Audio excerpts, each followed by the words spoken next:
We are living in a time where extremism is on the rise in many, many areas and domains, and no more dangerous than in the arena of religion. So how do Muslims view Jesus?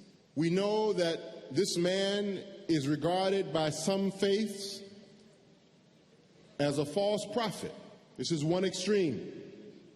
By other faith groups, he's regarded as the very Son of God.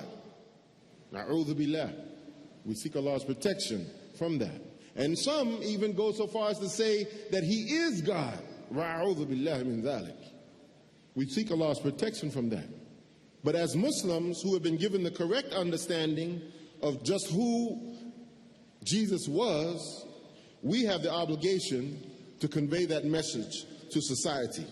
We have to bring balance to these extremes. On the one hand, Jesus being regarded as a false prophet, and on the other hand, being regarded as God or the Son of God. Isa ibn Maryam, we are required as Muslims to believe in him as a part of the fundamentals of our belief. In many places in Quran, Allah addresses us to believe in not only Jesus, but to believe in all of the prophets that came before Muhammad sallallahu alaihi wasallam. We are obligated to believe in our father Adam as the first prophet, and Noah, and Ibrahim, and Moses, and David, and Solomon, Jesus, and finally Muhammad sallallahu alaihi wasallam. We cannot be a Muslim without believing in Jesus and in his miracle birth. Yes, we believe that Jesus was born from a miraculous birth. In understanding the miraculous nature of the birth of Isa, we have to go back a little bit to understand just who he came from. Who was his mother? Allah tells us in the Quran, and remember when the angel said, O Maryam, verily Allah has chosen you, purified you, and chosen you above the women of the nations. Allahu Akbar.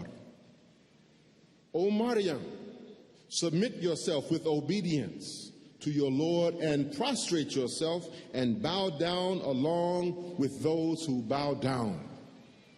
This is the part of the news of the unseen, which we reveal to you, Muhammad sallallahu alaihi wasallam. You were not with them when they cast lots with their pens as to which should be charged with the care of Maryam, nor were you with them when they disputed. So we find that Jesus, peace be upon him, was born from a woman named Maryam, who was chosen by Allah subhanahu wa ta'ala to be among the best of women. For who else could this great prophet and messenger be from other than the best of women from the nations? And you know something? And this is particularly for our sisters, mashallah. Allah says in the Quran that Maryam was commanded to bow down with those who bow down, to prostrate herself, and to surrender and submit herself. In other words, Allah Azza wa Jalla was telling Maryam to be a Muslim. Where in the world do you see women dressing like Maryam did, other than in the ummah of Muhammad sallallahu alaihi wasallam?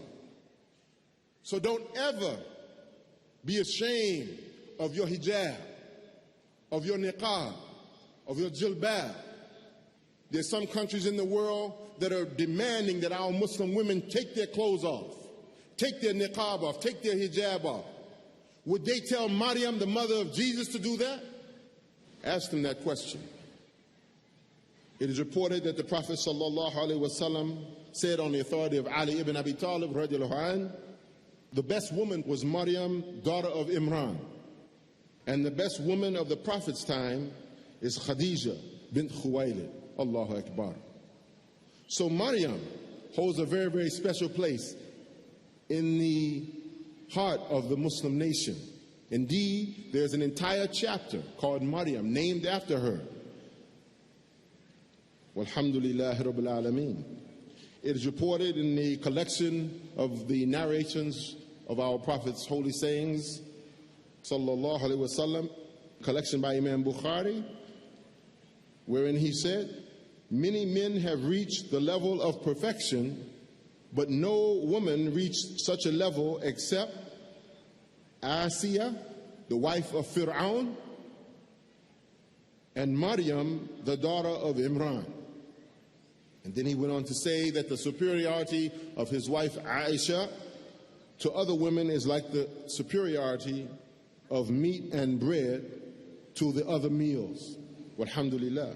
So it's important for us to understand that Jesus was born from a woman made pure by Allah subhanahu wa ta'ala.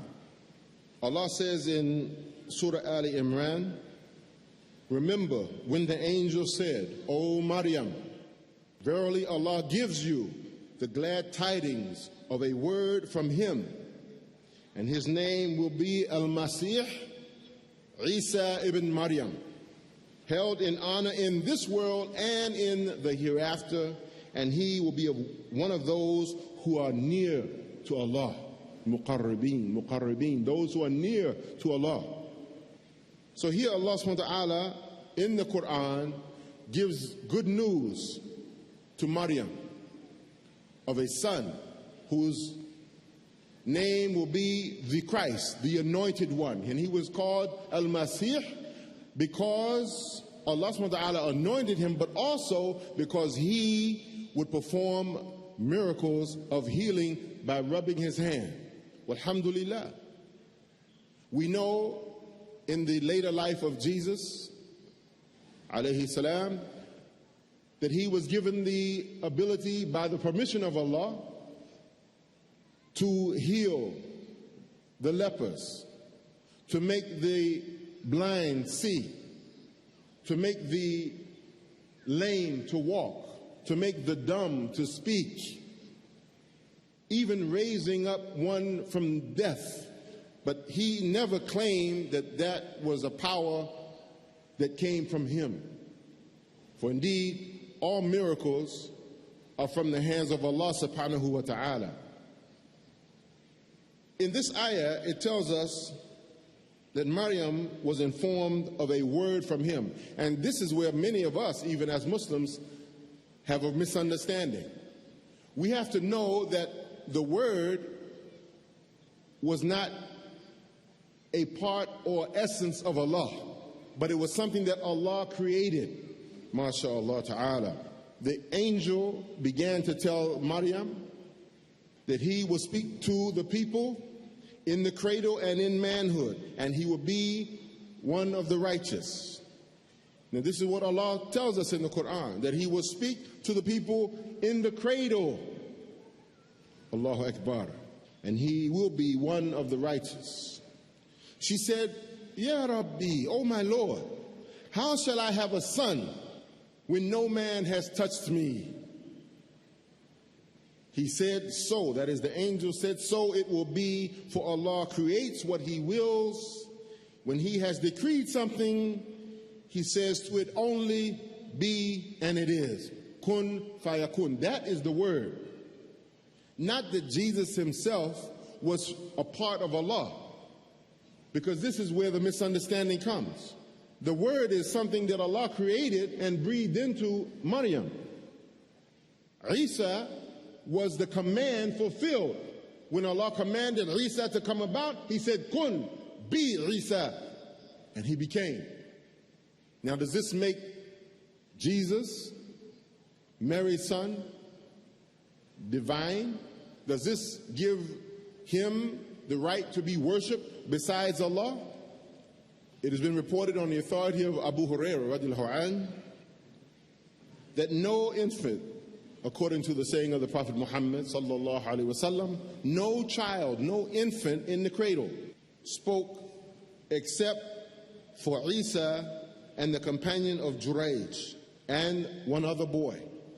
So this is a very, very distinguished honor given to Isa, being born of Maryam without the agency of a father, and being able to speak intelligible language as a babe. But should this be the reason why he should be considered as a God or son of God? Miracles have a place and a purpose in life. Today, because of the nature of our society and because of the fact that atheism, or the belief in no God, is competing with faith, with the peoples of faith all over the world, it would be kind of hard to think about this idea of a child being born from a woman without the agency of a father, when we see now they're producing, or they're attempting to produce, life in test tubes. They've already done it with animals, and they're working on doing it with human beings. So it is as if they are, the disbelievers in God are attempting to challenge the sovereignty and the rule and the quality and characteristic of Allah as Al-Khaliq, as the creator from nothing. But we know they can't do that. Why did Allah subhanahu wa ta'ala give miracles? Why was Jesus himself a miracle and a performer of miracles? We know that these miracles serve the purpose of being a credential to the people to whom they were sent. The people of Jesus' time, they were very skilled in the knowledge of medicine at that time. So the miracle credential that Allah chose for him was the ability to heal the sick. It was a type of ability that was higher than the knowledge of medicine of his day.